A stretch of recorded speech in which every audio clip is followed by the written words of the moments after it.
आलस एक ऐसी बुरी आदत है जिसकी वजह से अच्छे अवसर भी हाथ से निकल जाते हैं। इस बुराई को जल्दी से जल्दी छोड़ देने में ही भलाई होती है। आलस की वजह से बहुत सारे नुकसान हो जाते हैं। बहुत से लोग इतने व्यस्त हैं, उन्हें एक समय खाना सोने का समय नहीं है। वहीं दूसरी तरफ कई लोगों के पास कोई काम धंधा ना होने के कारण आलस से परेशान है। वो अपनी निजी जिंदगी से परेशान होकर किसी भी काम में रुचि नहीं रखते। उन्हें हर समय थकान और नींद आने लगती है, इसलिए वो पूरी तरह सशक्त नहीं होते, जिससे उनको एक सकारात्मक ऊर्जा मिले, जिससे वो भी आगे जिंदगी में कुछ कर सके और जिंदगी सफल बन सके। अगर आपको अपने आलस को भगाना है तो आपके दिमाग को जागरूक होना पड़ेगा। आपको घर के अंदर ना रहने के अलावा बाहर की दुनिया को देखना बहुत जरूरी है। सकारात्मक सोच रखने वालों के साथ रहना और कुछ बनाने का हुनर ही आपको आलस्य से दूर कर सकता है। तो आइए हम आपको बताते हैं आलस को दूर कैसे करें, इसके 10 बेहतरीन तरीके। आलस कई प्रकार से आ सकता है। किसी को तो सब कुछ होने के बावजूद भी आलस आता है और किसी के पास कुछ ना करने से आलस आता है। कभी कभी यह नकारात्मक सोच भी हमें आलसी बना देती है। एक सकारात्मक सोच आपको आलसपन से दूर कर सकती है। एक सकारात्मक सोच जिंदगी को सफल बनाने में अहम भूमिका निभाता है। अगर आपका सोच सकारात्मक है तो आपको ना तो आलस से आएगा ना ही नींद, बस कुछ करने की सोच आएगी। सकारात्मक सोच लाने के लिए आप ऐसे लोगों के बीच जाएं जो सकारात्मक सोच रखते हो और वही बात करते हो। इससे आपके अंदर भी एक ज्वाला आएगी और आप भी कुछ बनाने के लिए तैयार रहेंगे। आलस्य को निकालने के लिए आपको घर के अंदर से निकलकर बाहर देखना चाहिए कि कौन कितनी मेहनत कर रहा है और कैसे जिंदगी को आगे बढ़ाया जाता है। कहते हैं अगर व्यक्ति कुछ करने की ठान लेता है तो कोई भी समस्या उसके आगे पीछे नहीं आती है।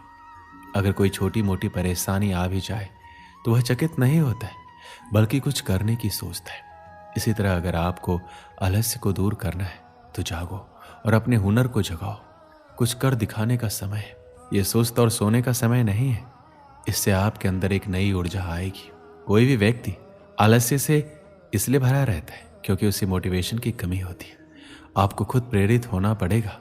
इससे आपका दिल भी कुछ करने का सोचेगा और आपको एक जुनून मिल जाएगा कि जो कुछ मैं कर सकता हूँ।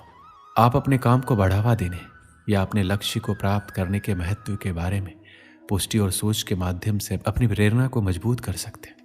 ये सबको पता है कि समय हमारे लिए कितना कीमती है। एक समय में आदमी क्या से क्या कर सकता है, जो कि हम इस आलसपन के वास्ते करते जाते हैं। ये सोचकर चलें कि जितना आप समय खराब कर रहे हैं उतना ही आप अपनी जिंदगी के पैसों को खर्च कर रहे हैं। बहुत बार ऐसा होता है कि हम किसी भी काम के रिजल्ट के बारे में सोचने लगते हैं। सोच नेगेटिव हो तो व्यक्ति का दिल और मन उस कार्य से हट जाता है। परिणाम स्वरूप काम करने का दिल नहीं करता, आलस्य भारी होने लगता है। इसलिए किसी भी काम के अंत के बारे में ना सोचें, पूरी हिम्मत के साथ डटे रहे। ऐसा कौन सा कार्य संभव नहीं है जो मनुष्य ने नहीं किया हो। सुबह की सैर में बहुत ताकत होती है। ये शरीर के आलसपन को दूर करने के लिए बहुत महत्वपूर्ण है। 5 बजे अपने बिस्तर से निकले और बाहर खुली हवा में जाए, नंगे पांव हरी घास में चले। इससे आपको दोनों तरफ से नमी मिलेगी, जो कि बंद कोशिकाओं के लिए बहुत आवश्यक है। इसके अलावा आप ध्यान कर सकते हैं। ये हमें आंतरिक रूप से साफ और शुद्ध करता है। आलस्य हमारे द्वारा भारी भरकम और असंतुलित खाने से भी होता है। अगर हमें 4 रोटियों की भूख लगी है तो हम एक और ज़्यादा खा लेते हैं। इससे हमारे शरीर का पाचन शक्ति कमज़ोर हो जाता है और यह अनावश्यक भोजन हमारे आलसपन को ज़्यादा बढ़ाता है। याद रखें, अगर आपको 4 रोटी की भूख है तो आप 3 ही खाएं। ये कहना बिल्कुल भी गलत नहीं होगा कि हमारे आसपास बहुत नकारात्मकता है। ऐसा इसलिए क्योंकि हम जो पढ़ते हैं, देखते हैं, उसका हमारे दिमाग पर प्रभाव पड़ता है, जिसकी वजह से ना केवल तनाव होता है बल्कि हम खुद को इस कदर उन चीज़ों में उलझा लेते हैं जिससे निकलना मुश्किल हो जाता है। यही तो एक वजह है कि जब हमारे पास नकारात्मकता बहुत ज़्यादा दिखने लगती है तो हम बहुत अजीब सा बर्ताव करने लगते हैं। अगर एक नकारात्मक विचार मन में आ गया तो बाकियों को निमंत्रण मनुष्य खुद देता है। उसे उस दौरान किसी दूसरे की जरूरत नहीं पड़ती। उसका दिमाग नकारात्मक विचारों को अपनी तरफ खुद आकर्षित कर लेता है। इसमें कोई दो राय नहीं है कि नकारात्मक विचार बेहद शक्तिशाली होते हैं। ऐसे में सबसे पहले तो इन्हें अपने ऊपर हावी ना होने दें। हम मानते हैं कि आप जब कुछ अच्छा करना चाहेंगे तो आपका मन उसे करने में टाल मटोल करेगा, लेकिन इसके बाद भी उस पक्ष के पहलू को देखें और समझने की कोशिश करें कि क्या सही है क्या गलत।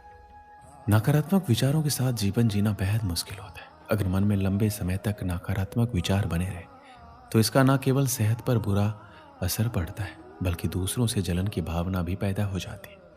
ऐसे में जरूरी है कि नकारात्मक लोगों से दूर रहा जाए, तभी आप आलसपन से बाहर निकल पाएंगे। एक समय की बात है, एक आलसी बालक था। वह कभी भी अपना कार्य नहीं करता था। वह हमेशा विद्यालय नहीं जाता और अपनी कक्षा का कार्य भी सही प्रकार से नहीं करता था। एक दिन उसने सोचा कि आज मैं विद्यालय नहीं जाऊंगा और मन में ख्याल आता है कि आज मैं बगीचे यानी पार्क में घूमने जाता हूँ। जैसे ही वो पार्क में जाता है वहाँ गेंद से खेलने लगता है, क्योंकि उसने देखा कि पार्क में कोई नहीं था, एक भी प्राणी वहाँ नहीं था सिवाय उस बालक के। उसने एक पेड़ पर कौवे को बैठा देखा और कौवे से बोला कि यहाँ आकर मेरे साथ खेल खेलो। तो फिर कौवा कहता है, अरे बालक, इस समय मैं लोगों को उठाने के लिए जा रहा हूँ, मेरे पास बहुत सारे काम है, छुट्टी के बाद तुमसे मिल पाऊंगा। फिर क्या, वो बालक नाराज हो जाता है और बगीचे में कबूतर को देखता है। कबूतर से कहता है, अरे मित्र आओ, मेरे साथ खेल खेलो। कबूतर कहता है, आज मैं भोजन इकट्ठा करने के लिए खेत में जा रहा हूँ, मेरे पास तुम्हारे साथ खेलने का समय नहीं है। बालक नाराज हो जाता है और वहीं पर एक भंवरे को देखता है और भंवरे से कहता है, क्या तुम प्रतिदिन ये फूलों का रस इकट्ठा करते रहते हो? आओ आज मेरे साथ थोड़ा खेल खेलो। भंवरा कहता है, यदि मैं तुम्हारे साथ खेल खेलूंगा तो फिर मैं फूलों से शहद कैसे इकट्ठा कर पाऊंगा? तो मुझे माफ करो, मैं तुम्हारे साथ नहीं खेल सकता। फिर उसे एक चींटी दिखाई देती है और चींटी उसके भाग्य को खोल देती है और चींटी उसको ये संदेश देती है कि हमें आलस से बनकर नहीं बैठना चाहिए। वह बालक अपने मन में विचार करता है कि संसार में चाहे पतंग हो, जीव जंतु हो या मानव हो, सभी अपने कार्य में व्यस्त रहते, कोई भी आलसी नहीं है। तो फिर मैं किस लिए आलस करता हूँ और प्रण करता हूँ कि आज के बाद मैं भी आलसी बनकर नहीं बैठूंगा। उसी दिन से वह विद्यालय जाना शुरू करता है और मन लगाकर पढ़ाई करता है, जिससे वह विद्वान बन जाता है। इस कहानी से हमें क्या सीख मिलती है? मनुष्य का सबसे बड़ा शत्रु आलस होता है। वह उसके शरीर में रहकर उसके शरीर को इतना कमजोर कर देता है, वह कभी मेहनत नहीं कर पाता, परिश्रम नहीं कर पाता, उसकी इच्छा काम करने की नहीं होती, एकदम से अंदर से खोखला हो जाता है। इसलिए इस आलसी रूपी शत्रु को हमें अपने शरीर के मन से और आत्मा से हमेशा के लिए निकाल फेंकना चाहिए। हमें कभी भी अपने आप को खाली नहीं समझना चाहिए। जब भी हमें लगे कि हम खाली हैं तो हमें उस समय कुछ ना कुछ कार्य हमको करना चाहिए।